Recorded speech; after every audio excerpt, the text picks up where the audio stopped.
Thank you so much for that welcome, which I'm going to pretend was for me. It's an honour to welcome you here today for the Margaret Thatcher Lecture. I'm Robert Colville, Director of the Centre for Policy Studies, or for our Canadian friends, je suis Robert Colville, le Directeur du Centre d'études politiques, and that's the last of my French. That's the last. Yeah. A star at GCSE. The Margaret Thatcher Lecture was established in honour of the woman who, with Sir Keith Joseph, set up the Centre for Policy Studies 52 years ago, and in the process launched an intellectual and political revolution whose effects will be felt far beyond Britain's shores.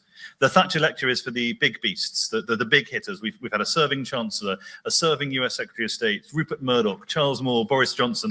So when we were planning our latest Thatcher Lecture, I told the team I wanted to find a leading Conservative who spoke to the next generation, someone who was robustly and unapologetically pro-house building, pro-home ownership, pro-aspiration, and he only had to go 3,500 miles to find one. But we did not just ask Pierre to deliver this lecture purely because he desperately wants to build more houses, although it doesn't hurt. Nor did we invite him to deliver this lecture because everyone in Britain has started paying a lot more attention to Canadian politics recently, and in particular to the way in which an insurgent populist right-wing party called Reform rose up to challenge an establishment Conservative party in the wake of a landslide election defeat. Although, again, didn't hurt. No, we invited him for two reasons. The first is because of the philosophy and principles he espouses. Pierre is one of those rare politicians who not only cites Adam Smith and Milton Friedman, but has actually read them. When he was asked in 2019 what event, book or song had made the biggest impression on his political thinking, the answer he gave was Friedman's Capitalism and Freedom, which he read as a 14-year-old in Calgary and set him on the path to where he is today. In 2008, as a young MP, he argued that the wealth of nations was as important as the US Declaration of Independence in shaping the modern world. Those are answers I feel Baroness Thatcher would have very much approved of. But like Lady Thatcher, Pierre has applied those great economic insights to the problems of today. The conservatism he champions is one that is based on the working classes and working people, on fixing problems so that young people stuck living in their parents' basement have the jobs, the opportunities, and, yes, the housing that they need to thrive. It is a conservatism that squares the circle between traditionalism and populism, that looks and speaks to the future rather than the past. And it is a conservatism that resonates with the Conservatives under Pierre's leadership, winning a record number of votes in the recent federal election, and surely winning many more had it not been for a certain noisy neighbour to the south. But the second reason for inviting Pierre to come to Britain is that it feels as if both of our countries are trying to solve the same problems. On her visits to Canada, Lady Thatcher constantly stressed the ties of family and ideology which bound our countries together. In 1983, for example, she told the Canadian Parliament, "The ideals which our two countries share are the answer to all the doubters. For centuries we have striven to first to win, then to preserve that freedom and justice without which life has neither dignity nor meaning. We have learned by experience that the only political system which protects and perpetuates these values is parliamentary democracy." Those are words which I'm sure everyone in this room would agree with, but some of what Baroness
by experience that the only political system which protects and perpetuates these values is parliamentary democracy.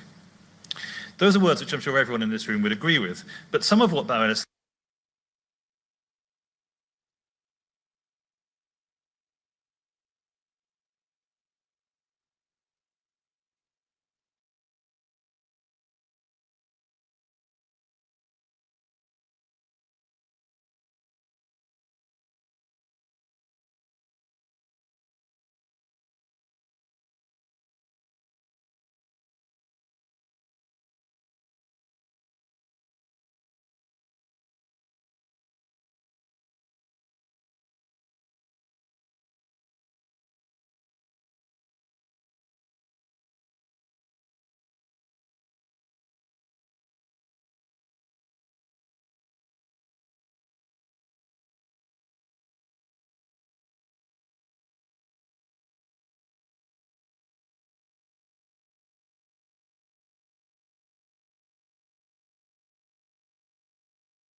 you don't get the same mutual gratitude that you do in a free exchange.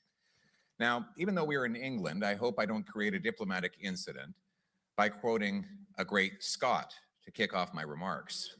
But this Monday will be the 250th anniversary of Adam Smith's Wealth of Nations. I like that. Hey. We got to get some of that in our House of Commons. As he wrote, what is prudence in the conduct of every private family can scarce be folly in that of a great kingdom. Put simply,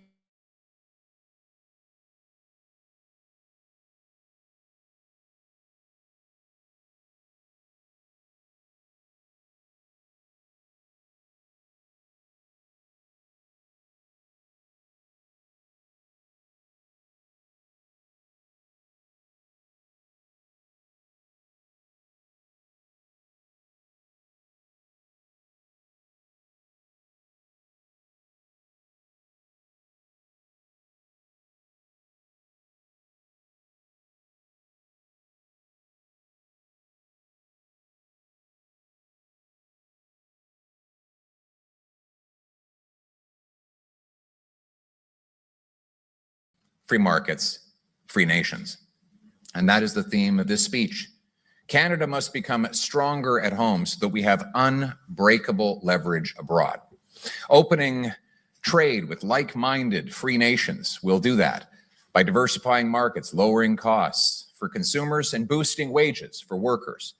Smith is probably the best known and least read economist.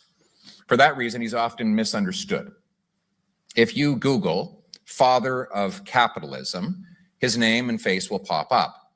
Yet the word capitalism or capitalist does not appear in either the Wealth of Nations or in the theory of moral settlements. He never used the term. He did not preach the supremacy of capital over labor, but the free and voluntary exchange of the two.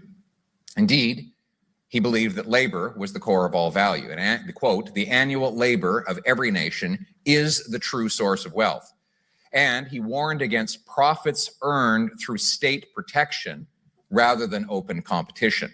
Nor did he glorify greed. When he wrote that we expect our dinner not from the benevolence of the butcher, brewer, or baker, but from their own self-interest, he was not glorifying greed, but rather describing obvious incentives.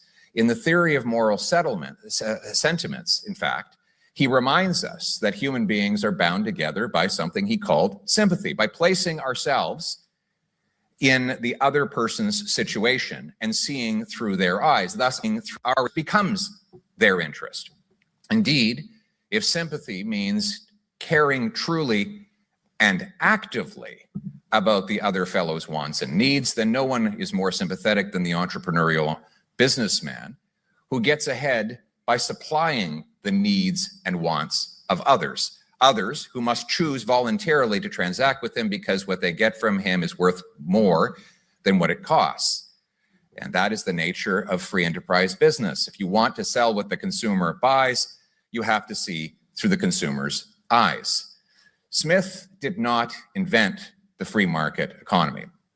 He discovered it just at the moment in history when these economies were embracing it over serfdom. So we can compare the before and after to see which approach worked. Before 1776, there was literally no economic growth. By estimates by Angus Madison show that between the year 1 and the year 1700, per capita GDP measured in 1990 dollars grew from about $444 to $615 in 1700 years, meaning barely any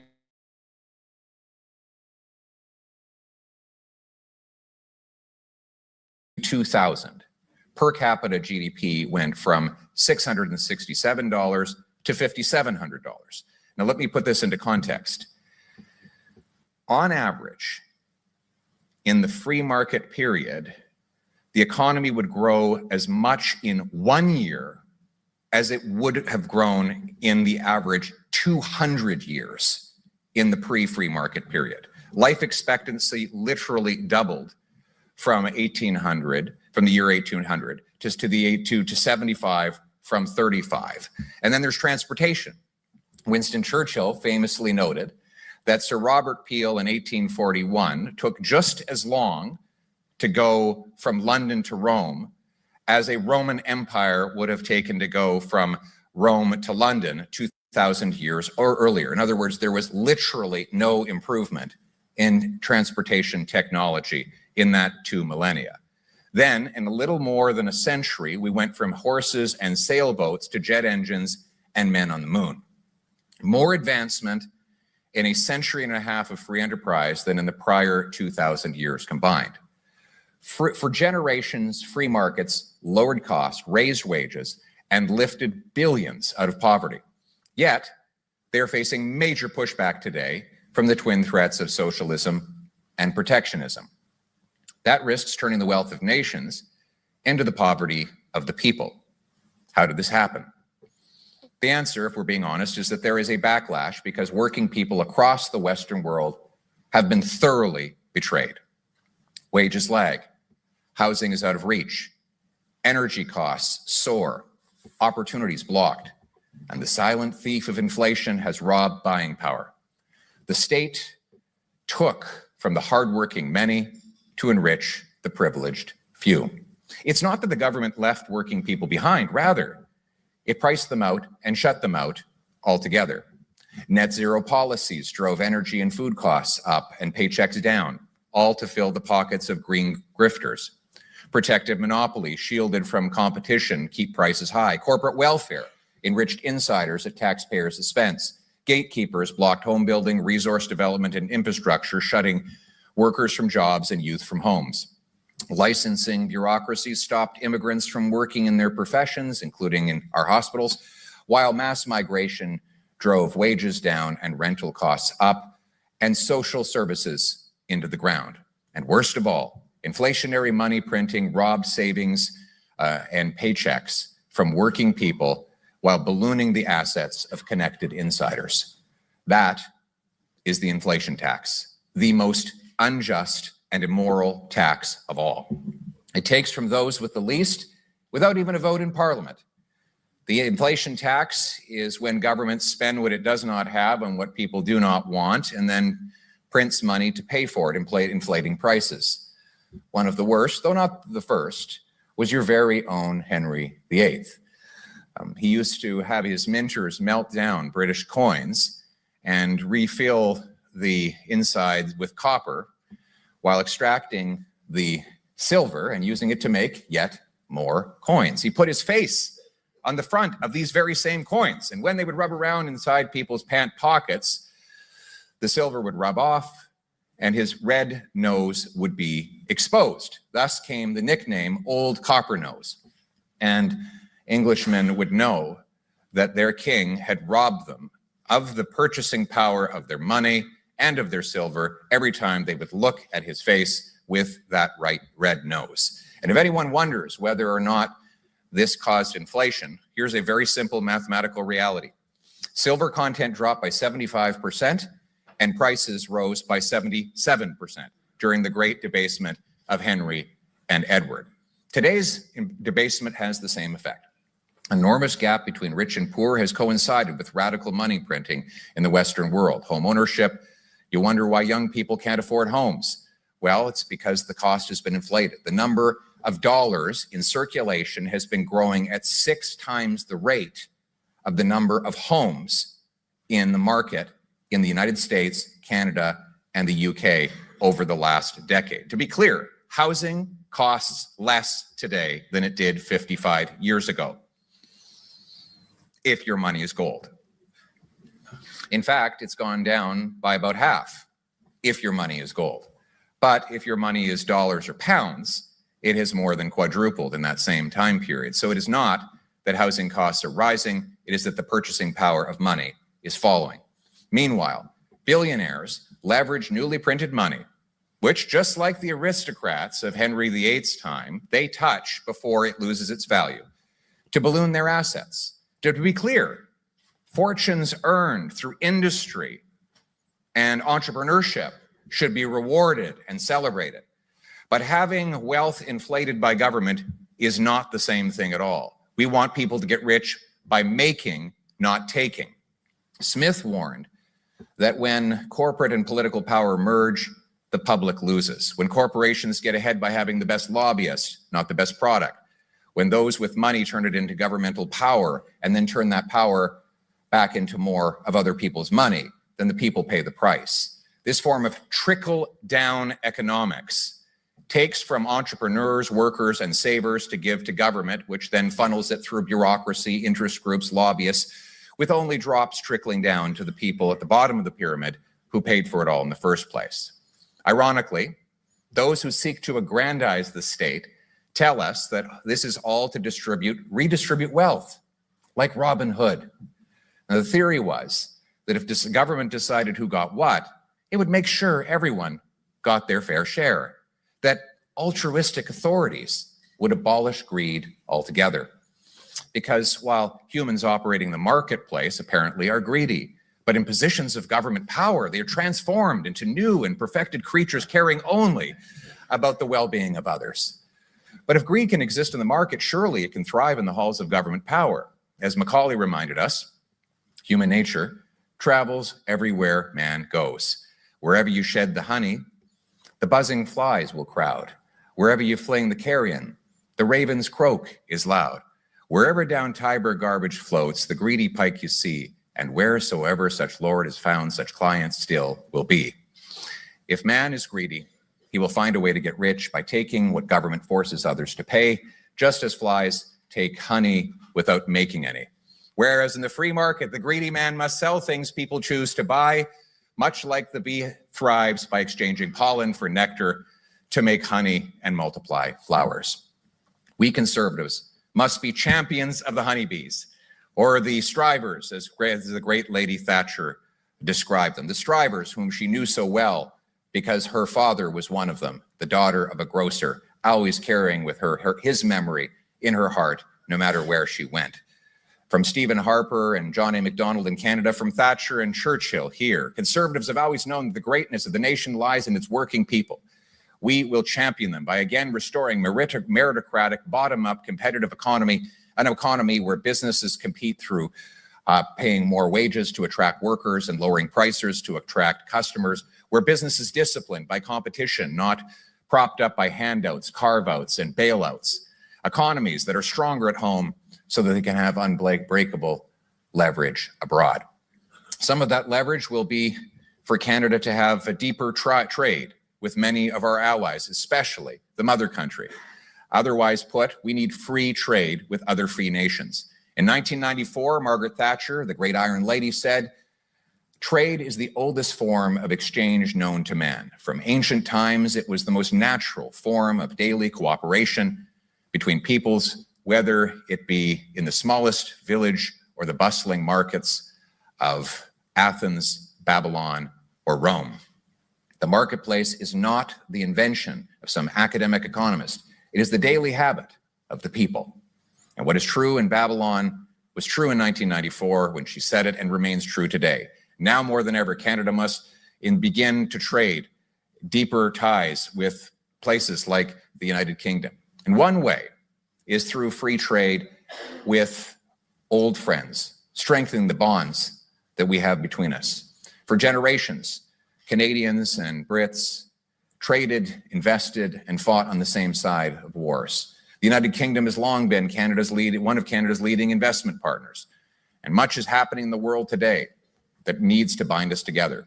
With the authoritarian theocracy in Iran crippled and the Ayatollah dead in that country, we need to join with other free nations. We also need to hope that the Iranians will join the Council of Nations. We support Iranian people's ambition to have a free and democratic country, and we must secure our own borders and our homeland to keep ourselves safe in this dangerous world.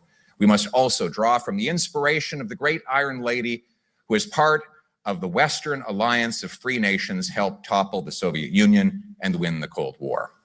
We must strengthen that transatlantic alliance, and we must learn from her conviction and her courage. The same determination that reinforced us then must do so now. And today, I'm here to share an idea on how we can do that. It's to build on the guarantee of security and freedom by having bringing together the long-standing ties that united us in the past. Supply chains right now that we took for granted are being interrupted. And when democratic alliances fragment, others fill the vacuum. Trusted allies do not tighten their economic and security ties. Less trusted powers will shape the world, control supply chains, and set terms. That is not a future that serves our people. In such a world, warm words about old alliances are not enough. When the treaties and agreements that allow us to trade freely face upheaval, we need to double down and deepen our ties with our old and most trusted friends. Instead of shrinking markets behind tariffs, we should expand opportunities among friends.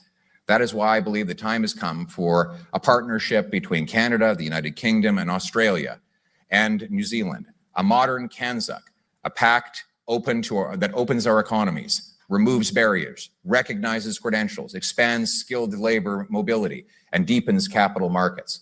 Cooperation that helps us build stronger militaries and keep our countries safe from shared threats like China, Russia, and others.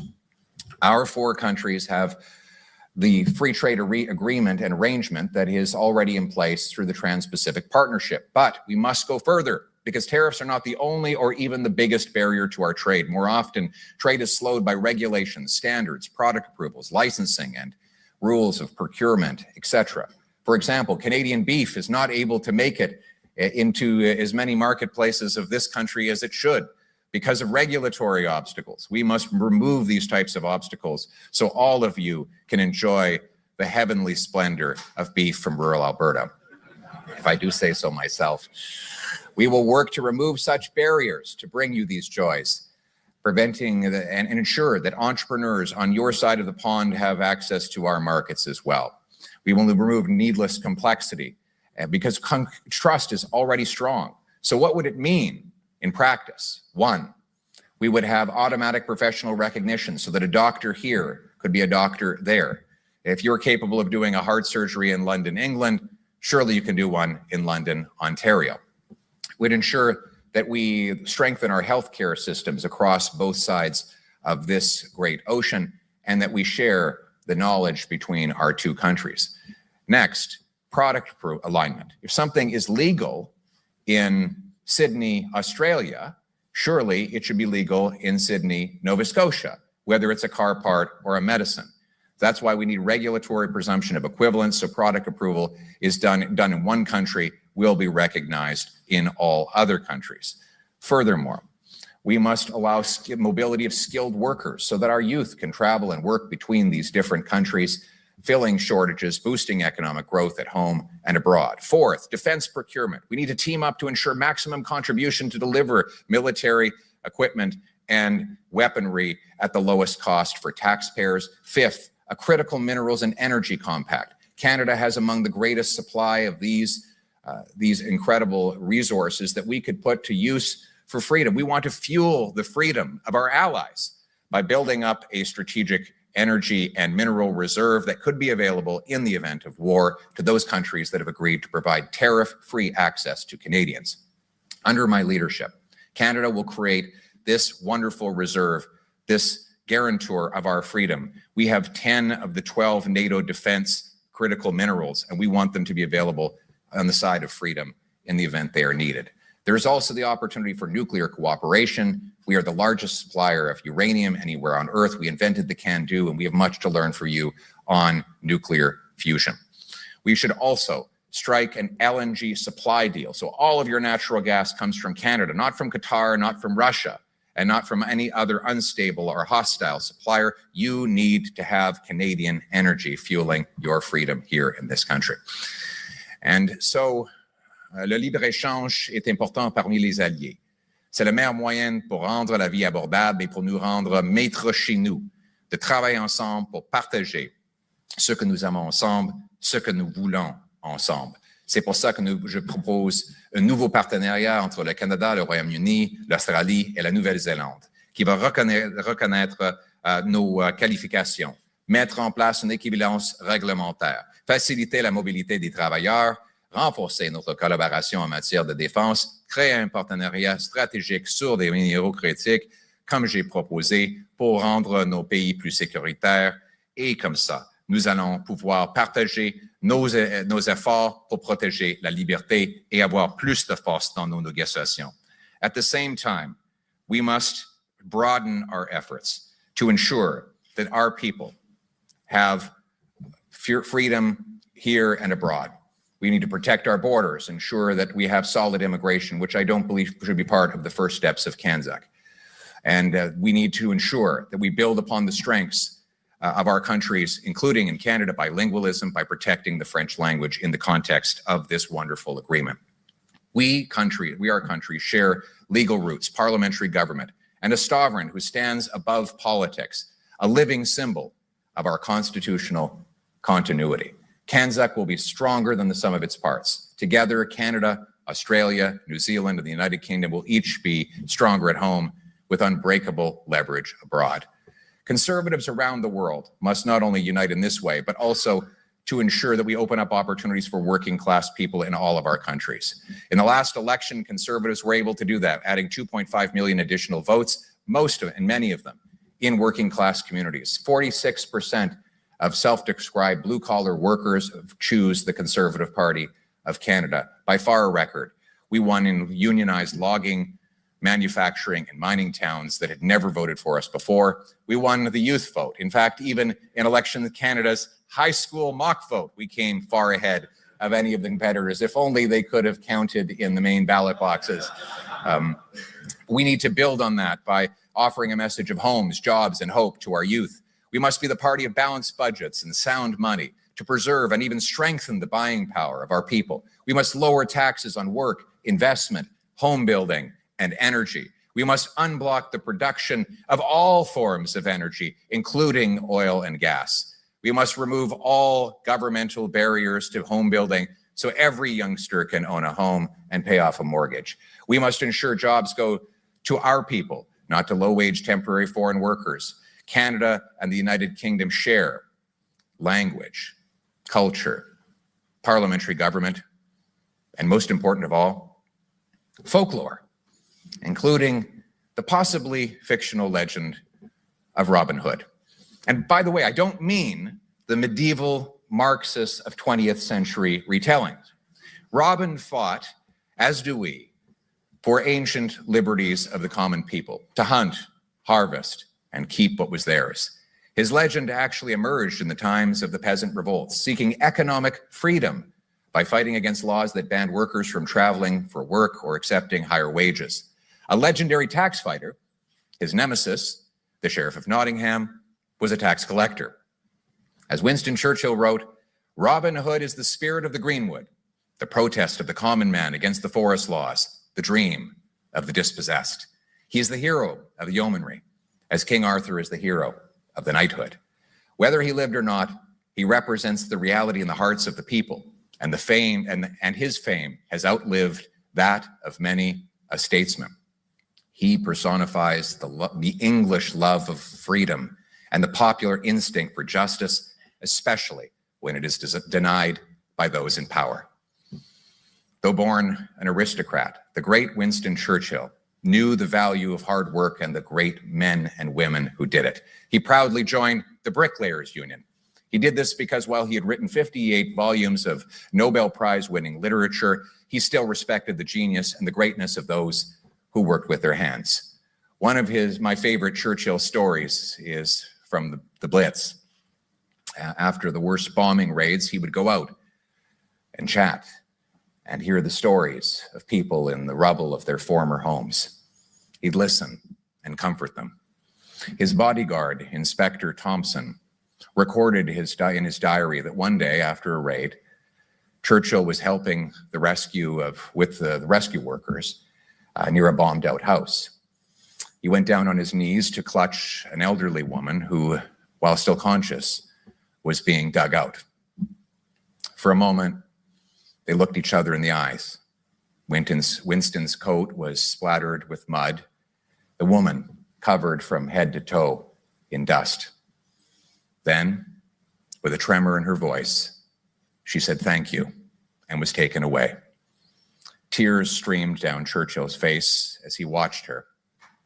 He stood in stone silence before finally saying, "There goes greatness." Churchill knew that the war would not be won by the political classes who fretted and prevaricated, by the bureaucracy, the kings, the queens, or even by prime ministers. It was the common people.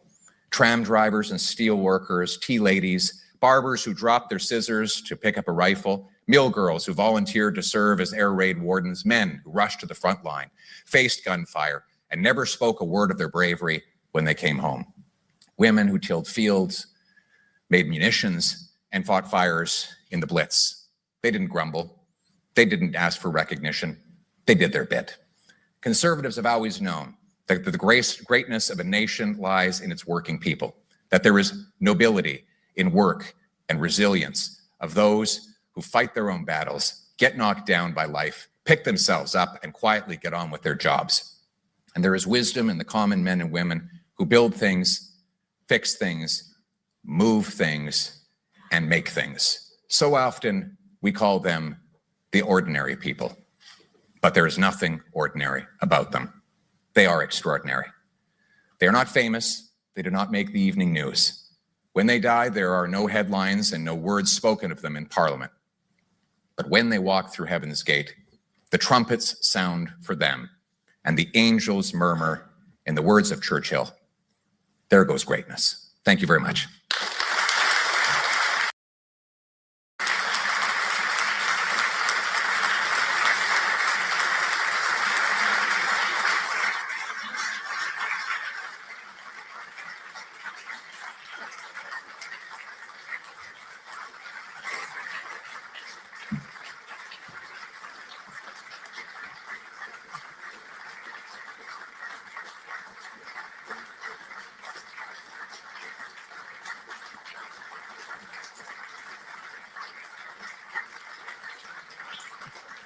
Thank you.